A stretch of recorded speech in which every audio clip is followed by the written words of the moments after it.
ఒక చిన్న మనవి, పోలీస్ శాఖకు మనం సహకరిస్తూ వెళ్ళాలి.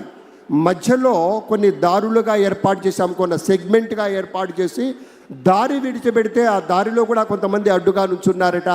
కొంచెం అసౌకర్యం ఉంది. పెద్దలారా, మీకు చెప్పవలసింది కాదు, మీరు అన్నీ తెలిసిన వారు.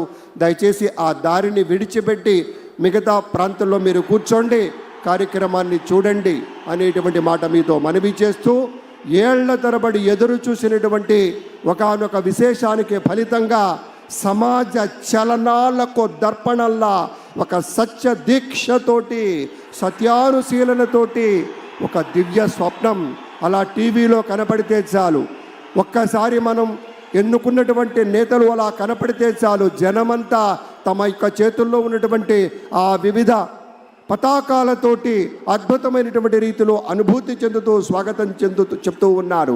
ఇక్కడ ఉన్నది మైత్రీ బంధం. 3 పార్టీలు కాదు, ఈ యావత్ ఆంధ్రప్రదేశ్ రాష్ట్రం నలుచెరుగులా ఉన్నటువంటి పెద్దల యొక్క మైత్రీ బంధానికి ప్రతీకలా అటు భారతీయ జనతా పార్టీ, జనసేన, ప్రధానమైనటువంటి తెలుగుదేశం పార్టీ ఇవన్నీ కూడా ఉత్తమోత్తమమైనటువంటి లక్షణాలతోటి ఎంచుకున్నటువంటి సమాజ సేవ అన్న దానికి నిలబడి కట్టుబడి ఉంటామని ఈరోజు ప్రమాణ స్వీకారం చేస్తారు. ఆ రీతిలోనే తమ యొక్క సేవలు ఉంటాయి. మనమంతా చూడబోతూ ఉన్నాం. ఒక నిర్మలమైనటువంటి మనస్సుతోటి, ఒక స్పష్టత కలిగినటువంటి అధికారిగా మన చంద్రబాబు నాయుడు గారి విజన్ గురించి యావత్ ప్రపంచ నేతలే గొప్పగా చెప్తారు. అటువంటి నాయకుడు ఇవాళ మన ముఖ్యమంత్రిగా ప్రమాణ స్వీకారం చేయబోతున్నారు. ఈ ఎడమ వైపు ఉన్నటువంటి పెద్దలంతా కూడాను మంత్రులుగా ప్రమాణ స్వీకారం చేయబోతున్నారనేటువంటి మాటను కూడా మీతో పంచుకుంటూ ఉన్నాం. అందరూ ఒకసారి గట్టిగా చప్పట్లు కొడదామా? ఈ చప్పట్లు మన గుండె చప్పుడు అని ప్రత్యేకంగా చెప్పి తీరాలి.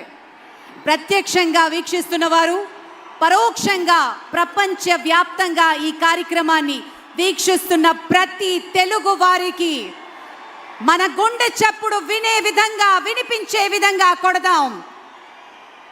ఏది ఒకసారి గట్టిగా చెప్పండి. జై శ్రీ చంద్రబాబు నాయుడు, జై శ్రీ పవన్ కళ్యాణ్, జై శ్రీ నరేంద్ర మోదీ. అద్భుత అద్భుత.